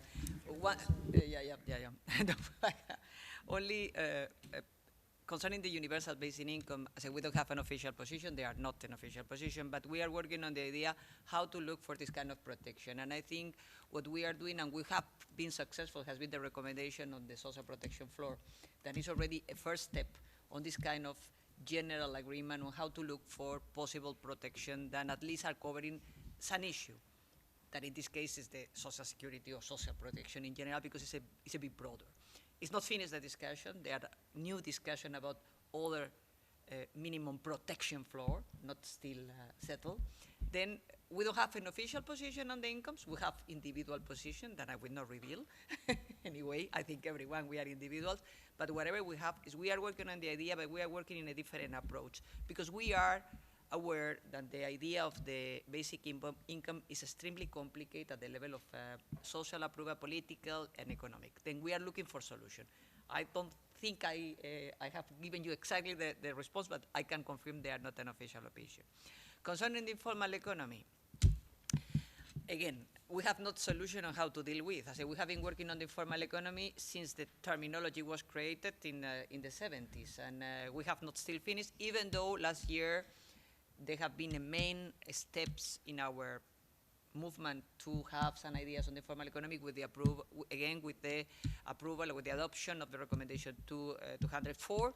That is quite clear. I have an open, big menu on how to deal with the formal economy, including the issues of related to the dialogues, alliance, involvement of the different people.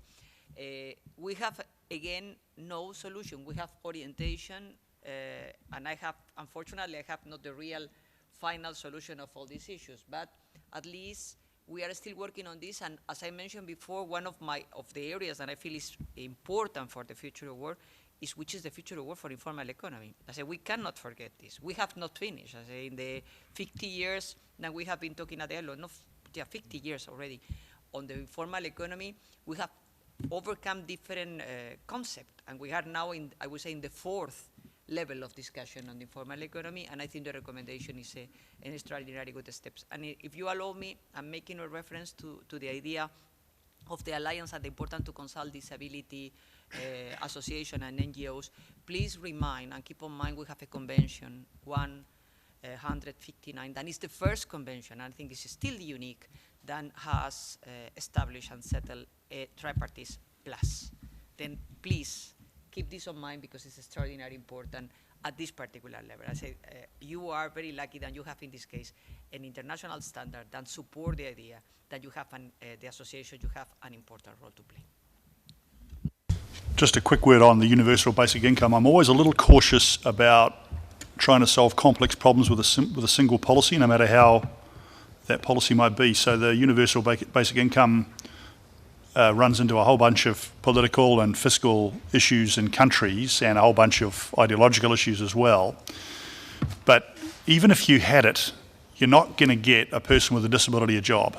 They're still going to have skills, access to education, access to the right facilities at the workplace and so on. So my sense is that social security and social protection systems should of course adequately and sensibly and affordably protect people, but they should also not stand in the way of people getting a job. And one of the things about a lot of social protection systems in OECD member economies is they do that. In fact, you look at the effective marginal tax rates of people who might want to go get a job, and it's impossible, 90% say on an effective marginal tax rate, so they're still going to stay at home on a benefit. So I think there's a lot of work to be done, particularly in the developed world, around social policy design, which the House is very good at here at Geneva, to make sure that work is activated without harm to the person if they seek to take work on. But even by doing that, you won't have solved the problem. There's a whole bunch of issues you need to get to in order to get and retain that job. Sorry, I think we have, okay, if we take two last questions, and then we'll be running out of time, so you, sir. Okay, thank you. Hervé from Handicap International. I have one question regarding other trends. The last 10 years or 15 years, maybe more, we have seen that corporate social responsibility have grown, and we have seen a lot of diversity and things that movement like that in different enterprises. Do you think that this trend will remain, will grow, will influence, and will have a real power to include people with disability in a workforce tomorrow? So just to see what is the future of this trend, and how can we imagine the future regarding that? Murtaza Khan from the Bangladesh Business and Disability Network. My question is related to some of the speakers who spoke about how technology will be changing the workforce. While yes, some jobs will be gone and new ones will be created, for example, in a country like Bangladesh, to upskill laborers, for example, who are working at a factory in different industries is a major challenge. So I'm curious to hear what the panelists think about how those kind of things might play out. Or even in the developed world, if you look at a city like Toronto, New York, London, where a lot of the taxi drivers, for example, are people who come from minority groups that may perhaps not have access to the formal education systems, or their previous qualifications are perhaps not recognized, or to requalify may be a challenge. Before the paradigm completely shifts and the new jobs are in place, how do you manage that process?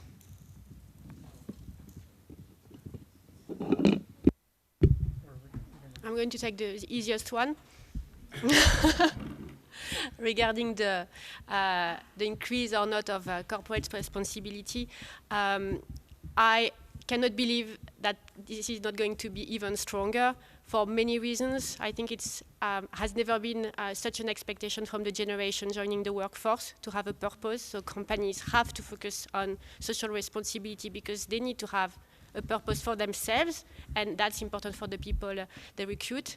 And the second reason is that we cannot progress on this topic, I mean, as I&D professional, as HR, without the support of people working with the ecosystem, so the partners of the ecosystem like yours, and really helping us to better understand the mechanisms. How do we recruit people with disabilities if we don't know, if we don't work with associations knowing them, to come back to the point we were making before. So to me, the partnership is really increasing, and social responsibility has never been so high, so visible externally. And I can tell you, even at Accenture, even though we were talking about working together, social responsibility, corporate citizenship, and I&D, that's really the first year where there is not a debate about we are going to make some projects together. Not talking about jobs, but projects together. I know we don't have so much time, so very quickly, let me say something controversial about the CSR point. I agree with Cecile, I think it will grow. Part of me hopes it doesn't. The reason is that far too often in companies, CSR is something over there. It's not very close to manufacturing or the other thing. It's over here somewhere. It's nice people doing nice things, and therefore it's rather voluntary. It's nice to have. Actually, I'd hope that disability employment is not part of the CSR department. I'd hope it's part of the manufacturing department, and I'd hope it's part of the finance department, and so on, so that it's actually something that we just do round here. It's absolutely core to the company. So, and I think that's true of many things that CSR departments do. I think they need to just become core, employment brand and so on, just core, dealing better with NGOs, just core. So in a sense, I hope that we get rid of them. I hope that doesn't upset all the CSR people in the room, but you get the idea. It's really about mainstreaming, I think. To my Bangladeshi colleague, a couple of hopeful thoughts for you to finish before we have lunch. One, I think that the future of change in economies like Bangladesh becomes substantially easier in a world of cheaper technology. You know, we've all got a mobile phone in our hands that probably cost $1 to produce, and that is the globe. So in this house, we've talked about how do we make sure that marginalised women in sub-Saharan Africa get work? Well, give them a mobile phone, and they'll become an entrepreneur and start selling things before you know it. They're completely excluded from current traditional labour markets. Let's break the mould. Let's do something completely different. And I think it'll be the same in Bangladesh as that economy grows. My sense is that the increasing cheapness of technology and its availability to anyone will be a huge opportunity for countries like Bangladesh and countries in sub-Saharan Africa that may not have to go through a textile manufacturing phase to get to wealth. Last point I'll make is none of that happens by accident. So the number one thing that I hope the business community in Bangladesh would do, and I know they do, so I can say it with some comfort, is argue that lack of corruption matters, access to justice in the courts, access to property rights, all those things matter deeply, because otherwise, no matter how cheap the technology, you'll never get there because the system of the country is not working very well. So that's a big issue, I think, for even people like a Business and Disability Network to argue for. That's great. I hope we didn't leave any questions unanswered, but we're at time. So please help me in thanking the speakers for this.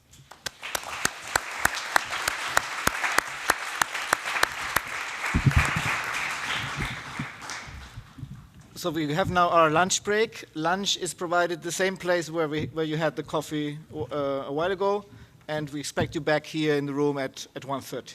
Thank you.